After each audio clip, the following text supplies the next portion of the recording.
This podcast is best listened to on an over-ear audio device. The following introduction is based on a true story. This is Part 2, Desperados, How the United States Lost the War on Terror. If you haven't listened to Part 1, I highly suggest you stop here and listen to that first episode. Viewer discretion is advised. Little could be said of what remained of the roads in Afghanistan in March of 2002. The landscape had been razed by nearly a century of fighting, with no peace in sight. As the sun set in the west over the crest of the Hindu Kush, United States and NATO Predator drones were circling the skies above, hunting for anyone who might resemble the stoic, olive-skinned Muslim sheikh of Osama bin Laden. Bin Laden, just 6 months prior, had been deemed responsible for the cruel September 11th attacks through his terrorist organization Al-Qaeda, which claimed the lives of nearly 3,000 people after 19 men hijacked and crashed 4 transcontinental flights into symbols of American success. Bin Laden had spent the previous 6 months on the run, going from safe house to safe house. He had long sent his family to Pakistan across the Durand Line, the seemingly borderless boundary between Afghanistan and Pakistan where tribes frequent. But if there was anybody almost as equally as fearful for their own life, it had to have been United States Vice President Dick Cheney.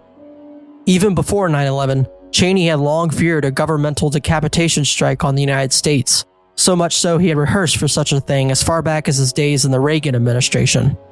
According to author Jane Mayer, Cheney had secretly participated in highly classified survival simulation scenarios in the event of an all-out nuclear war with the Soviet Union.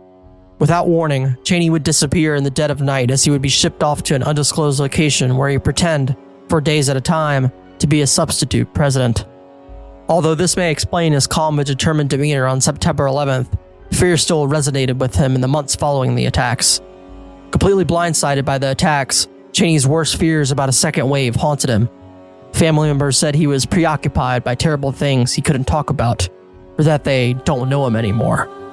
He was so fearful and obsessive that he would have a large abundance of gas masks with him in his motorcade, displaying an unwillingness to share them in the event of a biological attack. Cheney's fear exploded into all-out paranoia on October 17th, 2001, after a mysterious white powdery substance was sent to Senate Majority Leader Tom Daschle's office days prior had been positively identified as cutaneous anthrax, a deadly spore that the FBI determined to come from experienced bioterrorists of Al-Qaeda. The next day, a bio-attack alarm sounded at the White House, sending its occupants into a frenzy. Despite being proved a false alarm, the attack greatly spooked Cheney and members of the Bush administration as they became fixated on their upcoming campaign in Afghanistan against the terrorist harboring regime of Mullah Omar and the Taliban. As 2001 turned into 2002, Cheney and President George W. Bush were briefed almost daily on the whereabouts of Osama bin Laden, sometimes given grainy photos of what the United States military thought was him. However, as surveillance drones peered over the peaks of Ashayakot Valley in March of 2002, they still looked in the wrong place. However, thousands of miles away from Washington, as the Predator drones crisscrossed the sky, 3 cloaked horsemen arrived in the dead of night in a village near Khost, Afghanistan, ruled by militia leader Gullah John, who sported a long, thick beard and black turban. As his Afghan comrades talked to the horsemen, John removed a crumpled flyer from his ragged satchel that read in Arabic of a wanted man in prominent black letters that said, "Wanted, Ayman al-Zawahiri."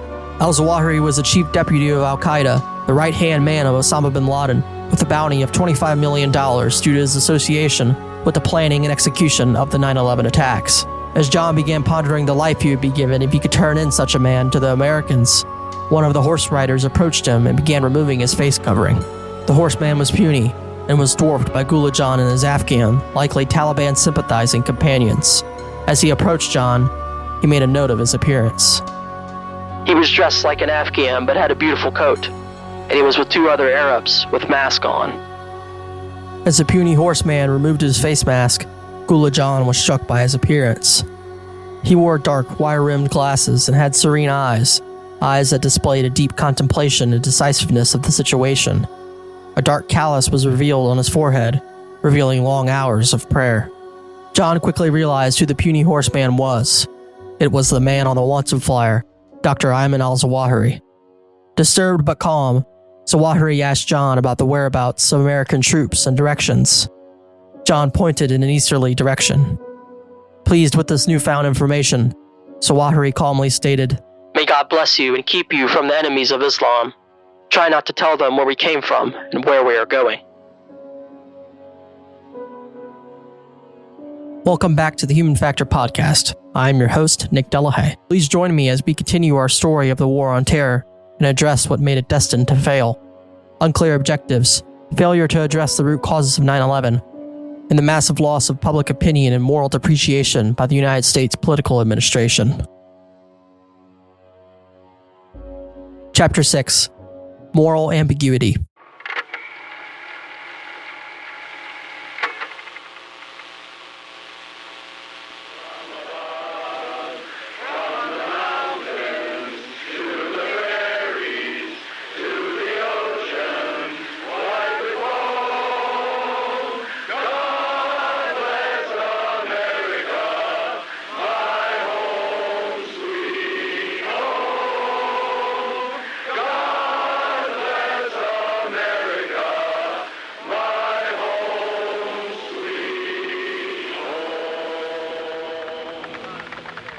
As the day turned into night at the United States Capitol on the evening of September 11, 2001, members of Congress sang a rendition of God Bless America.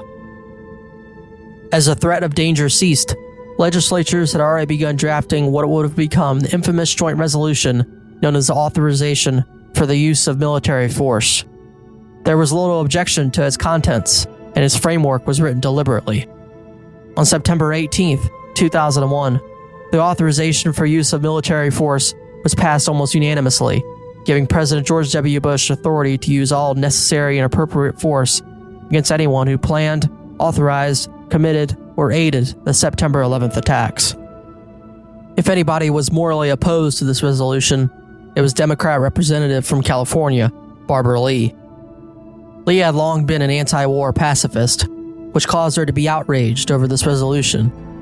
She stated that this resolution was a so-called blank check that gave President Bush overarching powers of military force, unjustly bypassing the usual declaration of war proceedings powers that Congress usually holds over the president. Lee was universally struck down as anti-American, and the war would go on. And so, it was the first time that the United States had quasi-declared war on non-state actors, a war in Afghanistan known as Operation Enduring Freedom. The objectives outlined in the authorization for military force to almost any member of Congress except Lee were apparent at the time and hard to pass on. It raised moral questions amongst representatives and senators of patriotism. Is it un-American to say no? Objectives such as killing or capturing Osama bin Laden, destroying terrorist organizations and those who harbor them, as well as protecting American citizens abroad, and crucially, winning the war of ideals. What truly made this resolution and its framework so controversial in the latter years was its ambiguity, specifically its failure to outline clear objectives. What is terrorism? What counts as sponsoring terrorism? How do you differentiate between who is and who is not a terrorist? How do you capture, convict, and sentence these terrorists? How do you protect United States citizens abroad? What is considered victory in the war on terror? This shows how confusing and complex the situation was immediately after September 11th. How do you defeat non-state actors? It is noticeable to the peering eye that Congress faced a moral dilemma to pass this resolution, a resolution that will haunt the United States. With the passage of the AUMF, the war on terror became a strategically ambiguous war with unclear objectives, and unbeknownst to anybody at the time, it would steer the United States towards a path of strategic failure. But what truly scared the United States was not the risk they were about to take in the Middle East militarily, but rather the mass hysteria and fear the public and the Bush administration faced immediately following September 11th, 2001.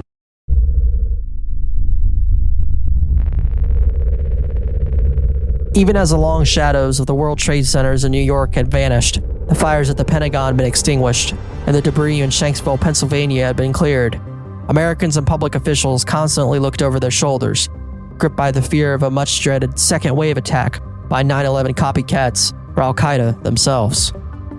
On October 2nd, 2001, Bob Stevens, a photo editor for the Boca Raton supermarket tabloid Sun, entered a local hospital to seek treatment for flu-like symptoms such as vomiting and shortness of breath.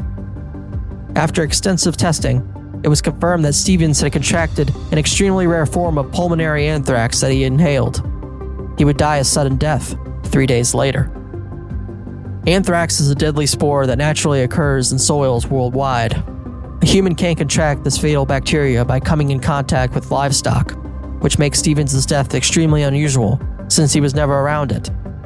The tabloid's headquarters employees were screened, but no other traces of anthrax were found, except in a woman's nose that replaced him. Bob Stevens' death was written off as a freak accident, but it spooked the American public. President George W. Bush had already implemented Operation Noble Eagle, which significantly heightened security around airports and other critical infrastructure like crowded areas to deter further terrorist attacks. Bush had urged the public to go on about their lives, fly airplanes, and go to work. But developing stories further provoked fear. As the 9/11 investigation was first getting off the ground, stories began to emerge that the 9/11 hijackers had stayed in the United States for years and lived everyday lives amongst the American people. As Islamophobia and xenophobia perpetuated through the annals of society, Americans feared that there still could be more terrorists residing in the United States, destined to strike again. Days after Stevens' death, Casey Chamberlain, an NBC News employee, found herself on mail duty in the bustling mailroom at NBC headquarters at Rockefeller Plaza, New York. While sifting through the usual mountain of correspondence, she came across a peculiar letter postmarked from Trenton, New Jersey. The letter was addressed to renowned NBC News anchor and journalist Tom Brokaw. This wasn't unusual. NBC received thousands of letters daily. The envelope's poor handwriting suggested it was likely from one of the many disgruntled viewers whose missives typically ended up in the trash. However, as Chamberlain examined the envelope more closely, she noticed a foul odor. Curiosity mingled with a sense of unease as she cautiously opened the envelope. Inside, a chill ran down her spine as she unfolded a white piece of paper that read, 9/11/01. This is next. Take penicillin now. Death to America. Death to Israel. Allah is great. As soon as Chamberlain began reading this, she noticed a brownish white powder fluttering to the floor. She immediately threw the letter in the trash, but began feeling sick. She was rushed to the hospital, where she tested positive for inhalation anthrax. Although she survived, a New York Post employee encountered the deadly bacteria similarly. Days later, at Senate Majority Leader Tom Daschle's office, intern Grant Leslie opened the Daily Mail in the bustling aid room. Although most of the mail was from newspapers and letters from supporters, she noticed one interesting letter from a fourth grade class in New Jersey with children's handwriting on the front. She grabbed some scissors and cut into the corner of the envelope, and immediately, a white powder fell onto her lap and shoes. Remaining calm, she said aloud, "Hey guys, I just spilled white powder all over myself." The chatter in the aid room immediately fell silent. Chapter 7. A Crossroads. Even though it seemed that law and order were spiraling out of control in the United States, Osama bin Laden, the man responsible for 9/11, was still at large. The invasion of Afghanistan officially began on October 7, 2001, amid the paranoia and hysteria surrounding the anthrax attacks. The coalition forces of the United States and NATO had largely expelled Mullah Omar's Taliban and bin Laden's al-Qaeda from their urban strongholds by March 2002, in a swift campaign bolstered by aerial bombing and precision missile strikes. The Northern Alliance, an Afghan militia group who were the arch-enemies of the Taliban, had been left leaderless after their charismatic leader, Ahmad Shah Massoud, was assassinated by al-Qaeda militants suspiciously just days before September 11th. Now rejuvenated by the coalition forces, the Taliban had begun losing battle after battle, with some being forced to evacuate to nearby Pakistan and regroup. The coalition forces soon began closing in on the al-Qaeda stronghold of Tora Bora in the Nangarhar province, where they believed, based on intelligence, was the most likely place that al-Qaeda leader Osama bin Laden could be hiding. The United States military, however, was left with the dilemma. According to Bob Woodward in his book Bush at War, the vast majority of the Northern Alliance was comprised of warlord thugs who solely operated on the basis that they were paid and made whole. However, the United States military hoped to attack Tora Bora as soon as possible to dissuade any escape attempt by bin Laden. Still, conflicts between the United States military and their allies soon turned sour when Northern Alliance warlords refused to take part in any assault on Tora Bora, leaving the United States to ally with a lesser group of warlords they nicknamed the Eastern Alliance. However, it was time for the battle. Many Eastern Alliance militiamen abandoned their posts to break their fast for Ramadan. Despite this enormous setback, the United States and coalition soldiers still outnumbered the Taliban and al-Qaeda insurgents 30-1. The assault would go on, and the United States would emerge victorious despite a tiny technicality. Osama bin Laden had escaped. Bin Laden's escape at Tora Bora was a massive strategic failure for the United States in the ongoing war on terror, and marked a noticeable turning point in the campaign. Bin Laden's escape cast a very dark shadow on the campaign in Afghanistan, since one of the War on Terror's primary goals was to capture bin Laden and those responsible for 9/11, as well as anybody accountable for giving them refuge. Additionally, Taliban leadership and their defeated armies have evaded capture as well, with most fleeing to Pakistan across the Durand Line. With the failure to capture bin Laden, the war in Afghanistan, to the displeasure of the United States, had become a full-blown insurgency. The exact type of war the United States was woefully unprepared for. The precise kind of war that led to their humiliating defeat in Vietnam in the 1970s.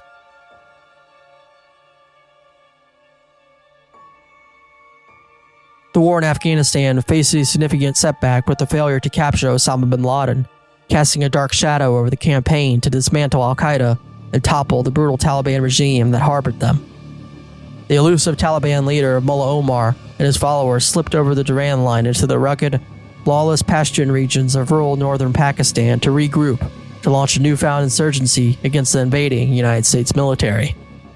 This newfound Taliban insurgency would find the United States embroiled in an unwinnable Vietnam-esque war that would go on to last for 20 years.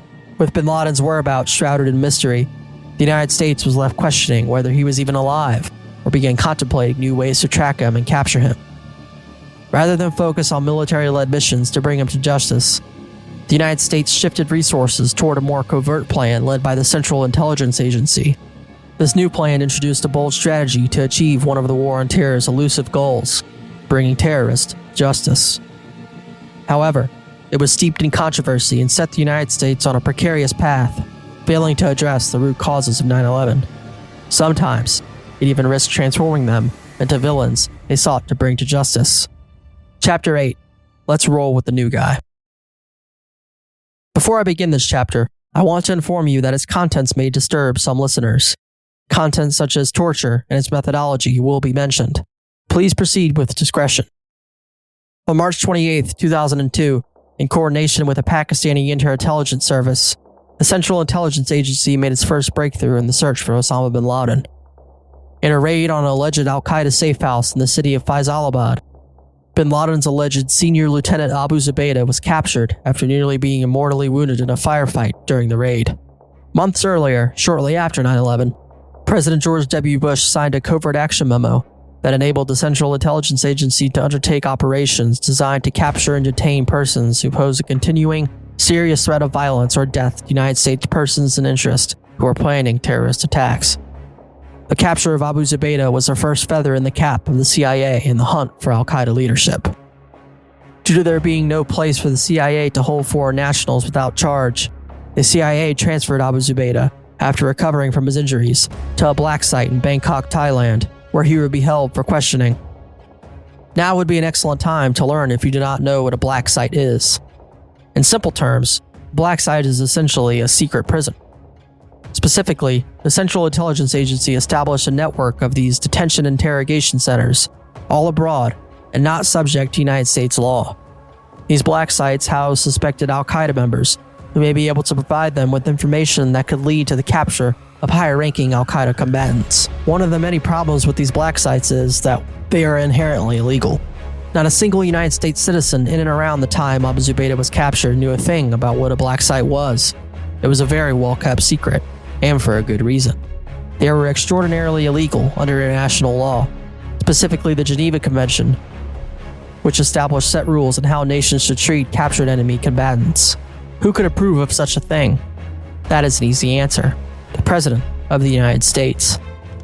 On November 13, 2001, shortly after the beginning of hostilities in the War on Terror, President George W. Bush signed a direct military order, a power which he holds as Commander-in-Chief, known as the detention, treatment, and trial of certain non-citizens in the war against terrorism, essentially giving the CIA and the United States military extremely vague authority on how and where to detain and treat prisoners. You might also be wondering what goes on at a black site, and that is where we get back to Abu Zubaydah, who he was, and how he played a significant role in the United States' so-called Pyrrhic victory in the War on Terror. Abu Zubaydah was only captured under the pretense that he was a top al-Qaeda lieutenant. This capture supposedly cost the CIA $10 million to pay off the Pakistani ISI, who had been begrudgingly shooing away any CIA or foreign operations that would take place within their borders. FBI Special Agent Ali Soufan was then brought to interview Abu Zubaydah at the Bangkok black site. The FBI veteran Soufan, a Lebanese American, had made a name for himself in the 2000 USS Cole bombing investigation, where his fluent Arabic language abilities and charisma made it easier for him to get information out of suspects. Most notably, Soufan's hard work had enabled him to get information that would lead to the identification of Walid bin Attash, aka Khalad, the peg-leg man who planned the Cole bombing and met with would-be 9/11 hijackers Khalid al-Midhar and Nawaf al-Hazmi in Malaysia in 2000. Nonetheless, Soufan's experience would bear good fruit in his interview with Abu Zubaydah. Zubaydah confessed that a man named Mukhtar was a mastermind of the 9/11 attacks, from top to bottom, or A to Z as Mukhtar would later confess. Despite how meaningless an alias of that nature could be, Mukhtar is Khalid Sheikh Mohammed. This proved to be a massive amount of information, as the United States intelligence community initially believed that Khalid Sheikh Mohammed was a lowly advisor to bin Laden, as he had never pledged allegiance to him. However, Zubaydah's confession proved otherwise. However, Soufan's interview with Zubaydah hit a brick wall. Soufan was soon replaced when the CIA decided to go a different route. Enter CIA psychologist James Elmer Mitchell. Mitchell warned Zubaydah that he would be punished gravely if he did not surrender additional information. These punishments on Abu Zubaydah would embroil the Bush administration in controversy, even into the latter Obama years. What exactly Mitchell and other coerced CIA agents did to Zubaydah remains unclear, but Soufan's recollection paints an obvious picture. They tortured him. Zubaydah, under the watchful eye of Mitchell, was cascaded with several brutal methods of torture that included waterboarding, when one pours water or other liquids over one's face covered in a damp cloth to simulate drowning. Abu Zubaydah was waterboarded a total of 83 times. Paired with forced nudity, 24 and sometimes 48-hour sensory and sleep deprivation, the brutality of these torture methods, or enhanced interrogation techniques as they later would become infamously known, they turned down a much, much darker path. According to some now declassified CIA documents, Zubaydah was subject to even more depraved methods. Zubaydah was placed in confinement boxes that were only 2.5 feet wide, 2.5 feet deep, and 6.5 feet tall. He was also placed in a much smaller coffin-sized box for hours on end. The amount of helpful intelligence that the CIA had received had ended. He produced numerous other false leads, which only momentarily stopped his torture. Agent Soufan, who had witnessed and was horrified by these torture methods, angrily called back to the FBI and stated, "I swear to God, I'm gonna arrest these guys." Soufan would leave the black site, returning only to use traditional interrogation methods that landed him information on a potential biological attack by Jose Padilla, a U.S. citizen turned jihadist who had been trained in bomb making in Pakistan by al-Qaeda. The CIA-backed torture program would rapidly expand over the coming years as the CIA captured and extracted al-Qaeda operatives to black sites in Eastern Europe and Afghanistan. The number of detainees would grow so much that a dedicated site was opened and expanded to house them, Guantanamo Bay, Cuba. The happenings at the United States Naval Base at Guantanamo Bay, according to numerous reports, amount to some similar methods that Abu Zubaydah experienced. Amnesty International would even go on to call the site a gulag, a reference to the brutal prison camps run in the Soviet Union under dictator Joseph Stalin. Guantanamo Bay, aka Gitmo, would house some of the most infamous al-Qaeda individuals who played a significant role in the planning and execution of 9/11. Ramzi bin al-Shib, Mohammed al-Qahtani, Khalid Sheikh Mohammed, Walid bin Attash, and many more. These men, despite their guilt, have never been convicted for their principal role in the planning and execution of the September 11th attacks. It has taken more than 20 years since the attacks have taken place, and only just recently have 3 men, including KSM and Attash, been offered guilty pleas in exchange for life in prison.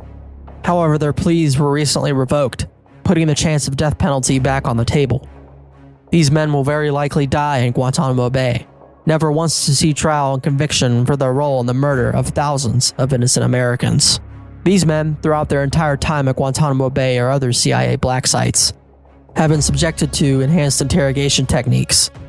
This would put a massive stain on the presidency of George W. Bush and Barack Obama, as a multi-million-dollar investigation into its efficacy would dishearten Americans.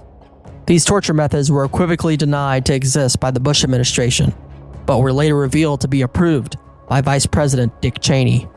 Mohammed al-Qahtani and Ramzi bin al-Shibh, long debated for their supposed role as the 20th 9/11 hijackers, have suffered from severe mental issues as a result of the torture they have endured, such as schizophrenia. Although many may agree that these men deserve this dilemma bestowed upon them by their captors, it has unintentionally prevented the wheels of justice from turning. These mental disorders that have arisen will likely prevent them from ever standing trial or testifying, keeping vital information about their criminal role in 9/11 locked behind closed doors. The only man to this day to ever stand trial and be successfully convicted and incarcerated for his role in 9/11 in the United States is Zacarias Moussaoui, an eccentric and erratic French national who began flight training in Minnesota in early 2001. He was caught by the FBI on immigration charges only after failing flight school in Norman, Oklahoma, and then a nonsensical attempt to learn how to fly a 747 on a simulator in Minnesota. The 56-year-old terrorist remains in prison to this day in the federal supermax prison in Florence, Colorado. However, despite this apparent failure to address the root causes of 9/11 and significant moral depreciation by the United States, as a war on American ideals surrounded the efficacy of these torture methods raged in the background, a new front began to emerge in 2003. The invasion of Iraq. Chapter 9. The Desert Kingdom. Questions had long arisen after the 9/11 attacks amongst the Bush administration about what to do with Iraqi dictator Saddam Hussein, who had risen to power in the 1980s and enjoyed a brutal reign of oppression and subversion throughout his time as dictator of Iraq, where he murdered thousands in a campaign to fully Arabize his desert kingdom. In a November 2001 memo written by Secretary of Defense Donald Rumsfeld, Rumsfeld wrote that the United States was trying to find justification for an invasion of Iraq, writing, U.S. discovers Saddam connection to September 11th attack or anthrax attacks. Essentially, the United States would have to find an excellent reason to invade Iraq.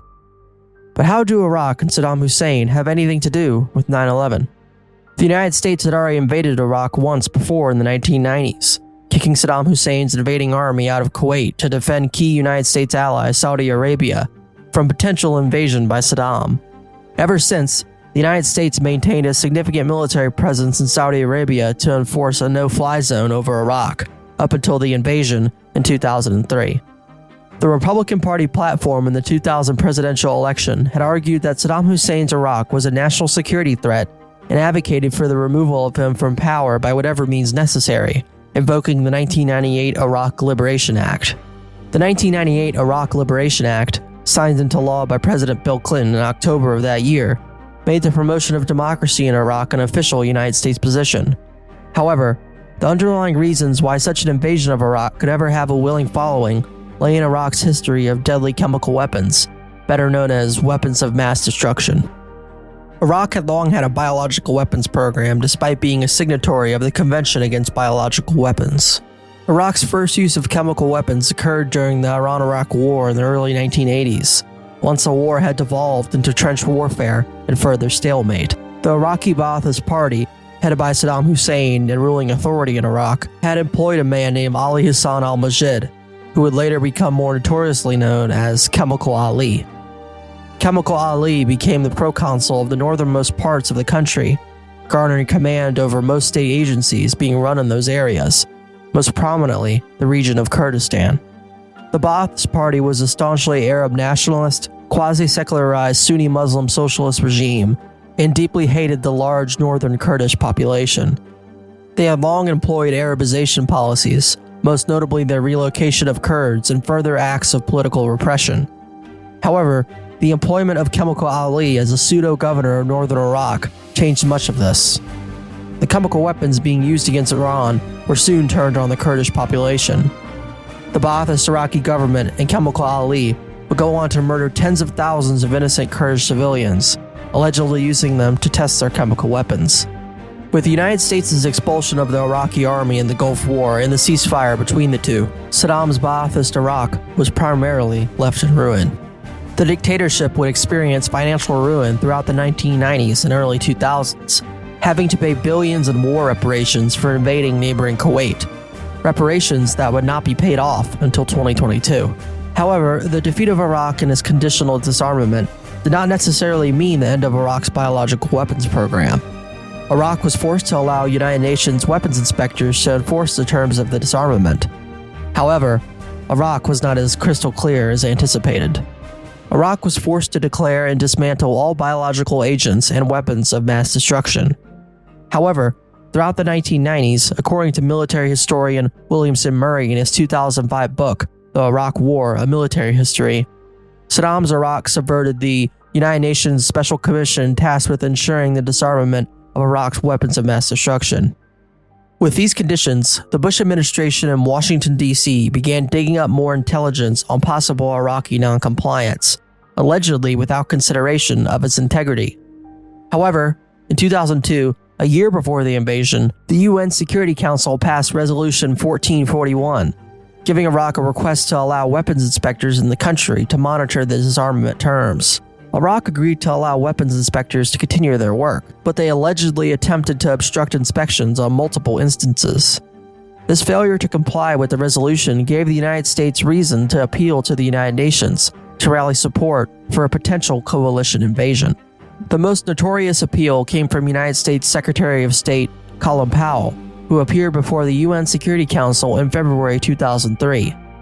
In an extensive presentation, Powell presented the United States' position in a PowerPoint presentation titled, Iraq, Failing to Disarm. Why does this matter? The decision to invade Iraq was already set in stone long before the presentation was made, no matter the integrity of the evidence shown by Powell. The invasion and the authorization to do so were passed by Congress and made law by President Bush in late 2002, with far more objection than the prior AUMF of 9/11.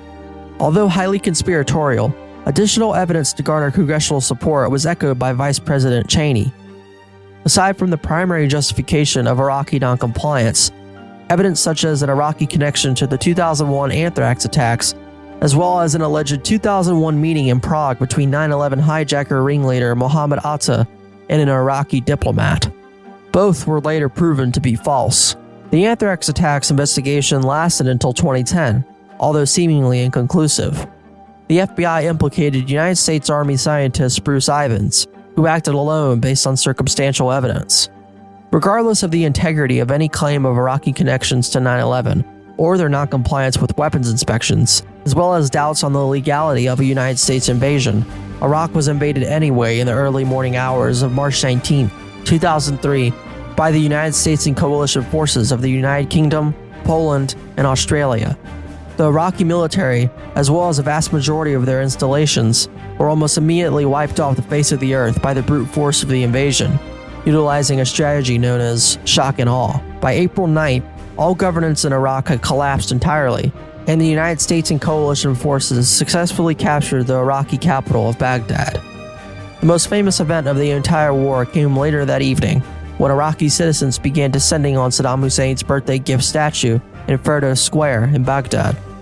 Iraqi citizens had been assembling for the past hour or so at the square, and they soon began attempting to climb and topple the statue, with one armed with a sledgehammer beginning to swing at the base of the statue. Eventually, a detachment of U.S. Marines arrived at the scene with an armored recovery vehicle, where they tied chains and a rope to topple the statue once and for all. However, the toppling of Hussein's statue at Firdos Square became an iconic image for all the wrong reasons. Once the United States military arrived in Baghdad, they discovered that all forms of governance had collapsed entirely. Government buildings had been completely abandoned and razed to the ground, with bandits and looters infiltrating their hallways and stripping the structures for all valuables down to the concrete walls and columns. Saddam's bureaucrats and military officers fled to different corners of the country or escaped altogether, with some forming their own Ba'athist loyalist military divisions. Little did the United States know that this would prove to be a massive problem. Suppose historical precedent gives us any indication of just how bad a situation this was about to become.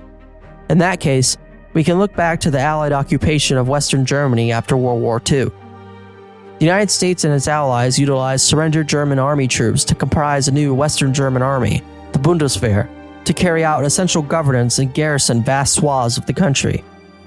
What made this so different from the post-war situation in Iraq was that there was no standing Iraqi army military left to fight, and if there was going to be one, the United States would have to foot the bill and build the new Iraqi army themselves. However, just like Afghanistan, post-invasion Iraq erupted almost immediately into a massive insurgency.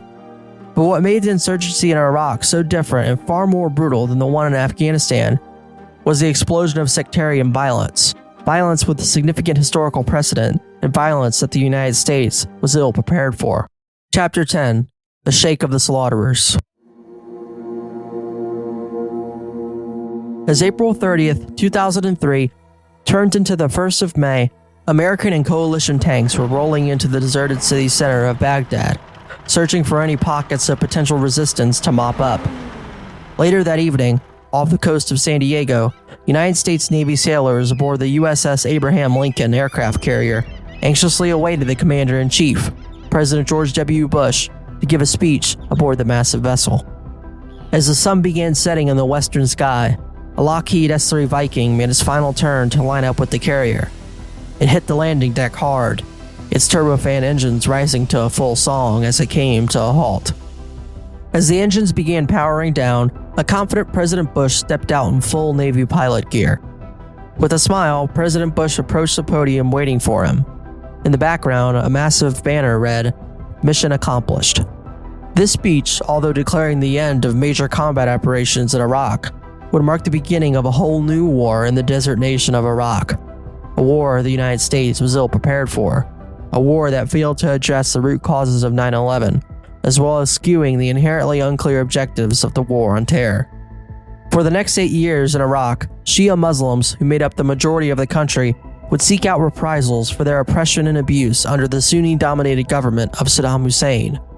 But even more so, those loyal to Saddam and jihadists looking for a fight still lurked in the shadows, armed to the teeth and ready to strike against the American invaders whenever and wherever possible. If there was one way to put it, it would be a quote from the man who tried to topple the statue of Saddam with a sledgehammer at Verdo Square. "Saddam has gone, but now in his place, we have 1,000 Saddams." But for Osama bin Laden, the leader of Al-Qaeda and the most wanted man on the planet, life could not be much better, or worse. Bin Laden had since escaped to Abbottabad, Pakistan, to reunite with his family after couch surfing from safe house to safe house to flee the lurking predator drone circling above his head. He would move into a 3-story mansion in the suburbs of Abbottabad, surrounded by high walls and barbed wire. Little did he know it then, but he would live here for the last 8 years of his life, in a prison he built for himself.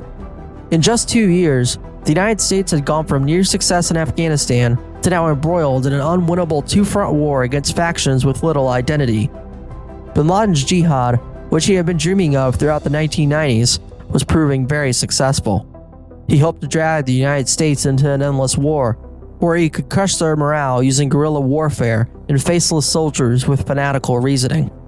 President George W. Bush, who had declared Al-Qaeda to be made up of a bunch of thugs, seemed to have made a disastrous miscalculation. These thugs, to President Bush's dismay, by 2004, were closer to victory than the United States could ever have imagined.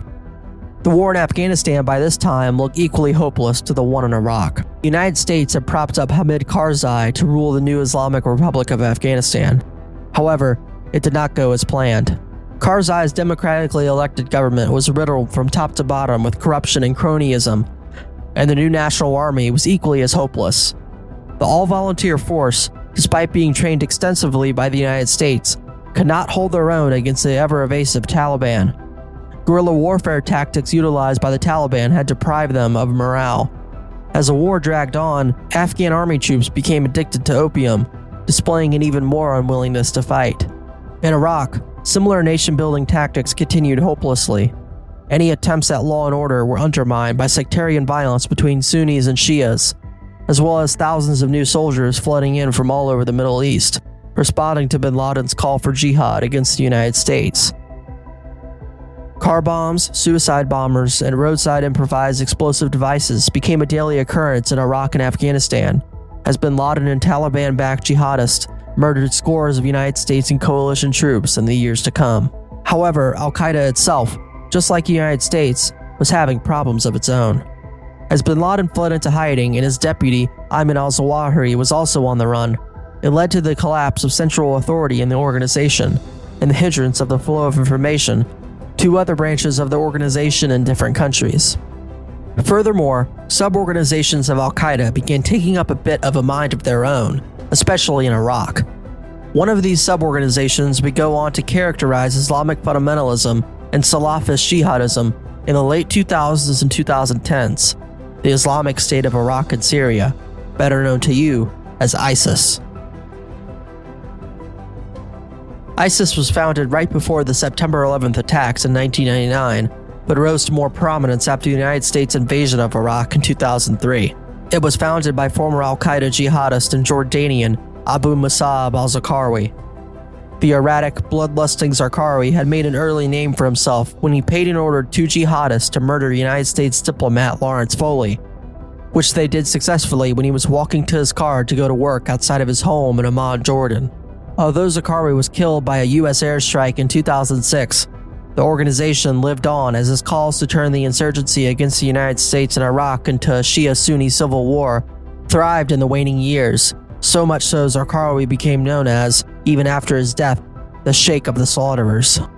As Ba'athist loyalists, Sunni and Shia insurgents, and al-Qaeda splinter organizations thrived off the violence, United States troops numbers continued to balloon to as high as 166,000 in 2007. To make matters worse, the reception of the war back in the United States was getting sour by the second. Earlier in the war, around 2004, investigations had exposed that the United States troops had been actively torturing prisoners of war in the Abu Ghraib prison just outside of Baghdad. Frankly, the nature of this torture is far too depraved to speak about on this podcast, so I suggest you take some time of your own to look into precisely what happened. Nonetheless, it sparked outrage among the American public, especially for families of those who had loved ones deployed to Iraq and Afghanistan. President Bush's approval numbers were growing increasingly sour heading into the upcoming 2004 presidential election.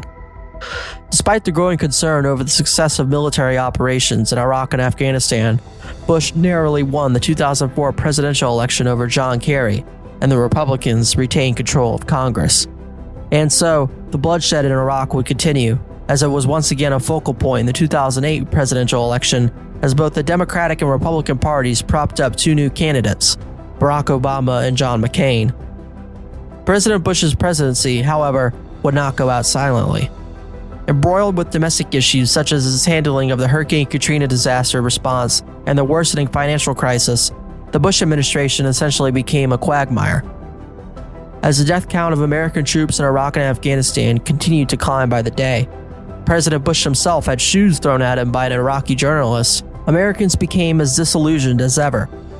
Although Saddam had been toppled and the Taliban ousted, Americans began wondering why they had fallen so far to what had become such a meaningless and hopeless response to the greatest threat to American ideals that had ever happened.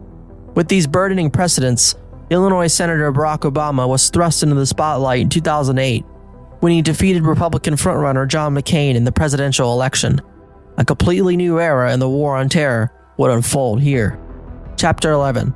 Geronimo. The War on Terror during the Obama administration slowly began taking a turn toward the end. President Obama took on a far different strategy than that of Bush, as he favored distant precision airstrikes to kill high-profile targets, as opposed to boots on the ground. The calls to track down al-Qaeda leader Osama bin Laden had also been growing increasingly prevalent.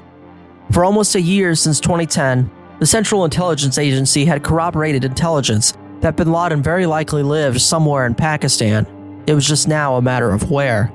Through extensive wiretaps and satellite surveillance, the CIA was able to track down bin Laden's compound off a dirt road in Abbottabad, Pakistan, by following what they believed to be his courier, Abu Ahmed al-Kuwaiti, to deliver him mail and send out his messages. By 21st century standards, bin Laden lived an extremely primitive lifestyle. What he had left of his dozens of children and wives stayed by his side.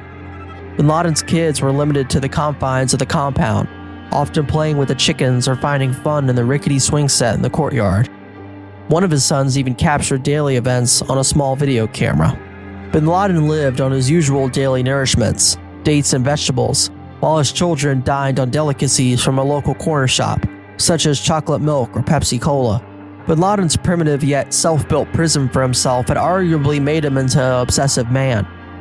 A video later surfaced of him channel surfing on a small TV in the house, eager to see what his enemies in the West were saying about him, only keen to avoid any news stations that had the presence of unveiled female anchors. He had a desktop computer, which was shared by most of his family members for leisure, where he would write his memoirs or watch jihadist propaganda videos, most of which overwhelmed the computer speakers with their loud, uncompromisingly militant versions of Salafi Islamist chants. Even though bin Laden lived through a lens of his perverted Quranic principles, he was not exempt from sin, as his computer housed pornography. When he was not on the computer, his children allegedly watched Western television shows, cartoons such as Tom and Jerry, and even the internet meme, "Charlie bit my finger." Bin Laden's computer aside, CIA computers were buzzing with photos of what they believed was bin Laden standing in the courtyard with his kids running around nearby. Beyond a shadow of a doubt, they had their man. As April turned into May in 2011, with President Barack Obama looking on, the authorization was given to proceed with the raid on the compound, Operation Neptune Spear. Other attempts to get bin Laden in the 1990s and 2000s had long proved futile, with one plan even including sedating him and strapping him to a dentist chair. But this one would be far, far different than anything before. Operation Neptune Spear would consist of multiple attack helicopters filled with United States Navy SEALs, landing in the Abbottabad compound under the cover of night, without any Pakistani knowledge of it happening. In the early morning of May 2nd, 2011, the distant drone of highly modified Black Hawk attack helicopters awakened the nearby suburban residents of Abbottabad, Pakistan. Almost without warning, the helicopters landed in the compound, with one suffering a critical hard landing. In minutes, the SEALs stormed the house, killing bin Laden's son Khalid, armed with a rifle, and then shooting bin Laden himself as he crouched behind one of his wives. The 6'5" bin Laden, barely breathing, lay in a pool of blood on the floor. Finally, a SEAL aimed at him, taking one final coup de grace. To confirm his identity, a SEAL that bore a similar height lay next to him. Once it was confirmed to be bin Laden, SEAL keyed the radio, stating, "Forgotten country, Geronimo, Geronimo, Geronimo." As Obama himself and Vice President Joe Biden applauded in the White House Situation Room, little did they know it then, but the war on terror had finally achieved its first victory, almost an entire decade after the devastating September 11th attacks. At last, it had come to a bitter end. Good evening. Tonight, I can report to the American people and to the world that the United States has conducted an operation that killed Osama bin Laden, the leader of Al-Qaeda, and a terrorist who's responsible for the murder of thousands of innocent men, women, and children. As jubilant Americans filled the street from New York to Los Angeles to celebrate the death of Osama bin Laden, one pressing question festered in the minds of many Americans: what next? The war on terror did not end with bin Laden's demise. It merely entered a new chapter, a chapter that we continue to live through today. Despite this significant victory, the United States struggled to meet the vague objectives set forth by President George W. Bush, with the ambiguity of these objectives leading to a misguided and unnecessary war in Iraq that claimed the lives of thousands of Americans until the withdrawal in December 2011, as well as fostering an entirely new conflict and newfound instability in the Levant ever since. The core issues that led to the September 11th attacks also remained unsolved. Only one person has ever been tried and convicted for their role in 9/11. This absence of closure with Americans has led to more than a decade of disillusionment in American society, as misinformation and conspiracy run high, as well as years of financial ruin and even more war, which has only led to an endless feedback loop. In the pursuit of justice, the United States risked becoming the very villain it sought to conquer, violating the statutes of man by torturing those they captured, no matter their guilt or innocence. This moral depreciation has led to years of an endless cycle of controversy and conspiracy as the United States struggles to reel from its failure in the War on Terror. Thank you for listening to Desperados, How the United States Lost the War on Terror. I appreciate you taking the time to listen. If you have enjoyed this two-part series, go check out my other episode, The Faces of Infamy, Unmasking the 9/11 Hijackers, where I offer a different perspective on how the 9/11 attacks came to be. Until then, see you next time on another episode of the Human Factor Podcast.